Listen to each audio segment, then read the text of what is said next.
প্রধান উপদেষ্টার একই দিনে গণভোট এবং জাতীয় নির্বাচনের ঘোষণায় জনগণের আকাঙ্ক্ষা পূর্ণ হয়নি। জনগণের যে অভিপ্রায় ছিল জুলাই সনদের আইনি ভিত্তি এবং জাতীয় নির্বাচনের আগে কি কি বিষয়ে সংস্কার হলো, নতুন প্রস্তাবিত জুলাই চার্টারের ভিত্তিতে সংবিধানের কি কি সংশোধনী প্রস্তাব যাচ্ছে, যে 48টি প্রস্তাবে আমরা সর্বসম্মত হয়েছি সাংবিধানিক সংস্কার সহ অন্যান্য সংস্কার, এগুলো জাতীয় নির্বাচনের পূর্বে জাতিকে জানাতে হবে, ভোটাররা জানবেন, তার উপরে মাইন্ডসেট হবে, তারপরে তার উপরে হা না মতামত দেবেন। কিন্তু একই দিনে জাতীয় নির্বাচন, একই দিনে গণভোট হলে ভোটার তো সেই জুলাই চার্টার সম্পর্কে অবহিত হয়ে তিনি হা না ভোট দেবার পূর্বে তিনি তো সেটা আগে বুঝবেন, মাইন্ডসেট করবেন, অথচ একই দিনেই তাকে ওই সিদ্ধান্ত নিতে হবে, আবার একটা প্রতীকে তার জাতীয় নির্বাচনের ভোটও দিতে হবে। এটা একটা সংকট তৈরি করবে। আমরা বারবার অনুরোধ করেছি, যুক্তি দিয়েছি, এটাও আমরা বলেছি যে বাংলাদেশের জাতীয় নির্বাচনের ইতিহাসে কেয়ারটেকার হোক আর যত নিরপেক্ষ নির্বাচনের কথাই আমরা বলি, প্রত্যেকটি নির্বাচনে কম বেশি কিছু কিছু ভোট কেন্দ্রে সহিংসতা হয়ে থাকে, বিশৃঙ্খলা হয়ে থাকে, 2-5টা কেন্দ্র বন্ধ হয়ে গেল, গোলাগুলি হলো, স্থগিত হয়ে গেল।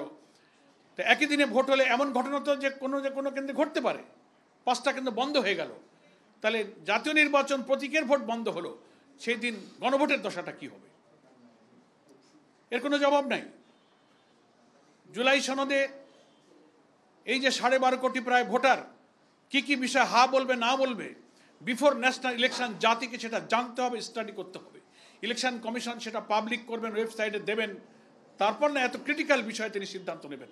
অথচ সেই সুযোগ না দিয়ে 2টা ভোট একজন ভোটারকে একই দিনে দিতে গিয়ে একটা সংকটে ফেলে দেওয়া হলো।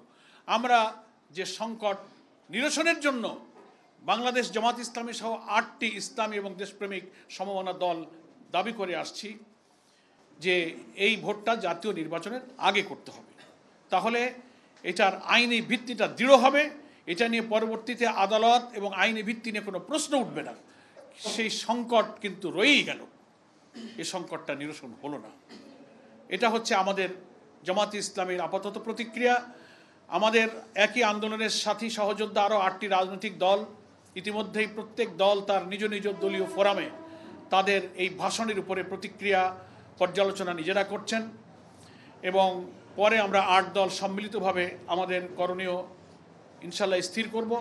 আমাদের শীর্ষ নেতৃবৃন্দ বিস্তারিত পর্যালোচনার পর সে ব্যাপারে আমাদের আরও প্রতিক্রিয়া ব্যক্ত করবেন, এই কারণে যে এই ভাষণের মধ্যে যেমন জুলাই জাতীয় সনদ বাস্তবায়নের আদেশ জারি হলো, গেজেট হলো, তেমনি গণভোট আর জাতীয় নির্বাচন একদিনে হলো, আবার গণভোটে যে ব্যালটে কি কি যাবে সেই বিষয়গুলো যাওয়ার কিছু বিষয় আজকে ভাষণে প্রধান উপদেষ্টা উল্লেখ করেছেন, সেটারও বিশ্লেষণ প্রয়োজন।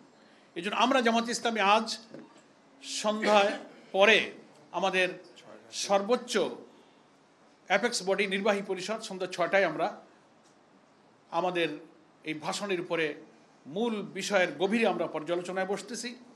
সেখানে আমাদের লিগ্যাল এক্সপার্টরা থাকবেন।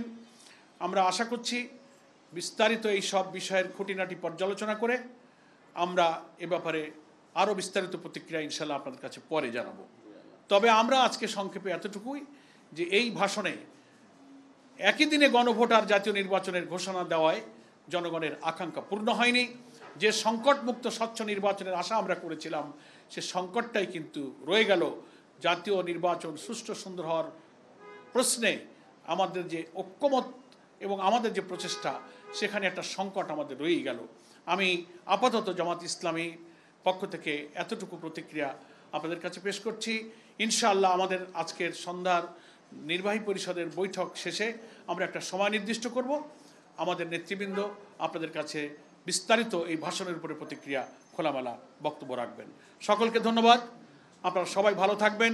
জাতির সকল সংকটে, রাজনীতিতে, দেশ গঠনে, গণতান্ত্রিক সংগ্রামে, নতুন বাংলাদেশ গঠনে আপনারা যেভাবে সাহায্য করছেন, সারা দেশের সংগ্রামী দেশপ্রেমিক জনগণ, জুলাই যোদ্ধা, জুলাই 24-এর গণ অভ্যুত্থানে আত্মদানকারী ফ্যাসিবাদ বিরোধী সংগ্রামের সকল রাজনৈতিক শক্তিকে আমরা শুভেচ্ছা জানিয়ে আমাদের আন্দোলনের সাথে থাকার জন্য, আমাদের এই প্রিয় জন্মভূমি বাংলাদেশ যেন আর কোনো ফ্যাসিবাদের জন্ম না হয়, এমন একটি রাষ্ট্র কাঠামো আমরা এই নির্বাচনে সংস্কার প্রস্তাবকে সকলের অভিপ্রায়ের মধ্য দিয়ে যেন মেনে নিয়ে গড়ে তুলতে পারি, সবার আশা যেন পূর্ণ হয়, সেই সাথেই আপনারা সবাই থাকবেন, সেই আহ্বান জানিয়ে আমি আজকে সংক্ষিপ্ত প্রেস ব্রিফিং এখানেই শেষ করছি।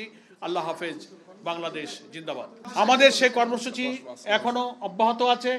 16 তারিখে আমাদের শীর্ষ নেতৃবৃন্দের বৈঠক হবে। সেই বৈঠক থেকেই ওই কর্মসূচির এবং এই ভাষণ সংক্রান্ত বিষয়ে 8 দলের কি প্রতিক্রিয়া সম্মিলিতভাবে আমরা আশা করছি আমাদের শীর্ষ নেতৃবৃন্দ সেদিনই সব বক্তব্য রাখবেন। এর আগে যে ঘোষণাগুলো দেওয়া হয়েছে সেটা বহাল আছে।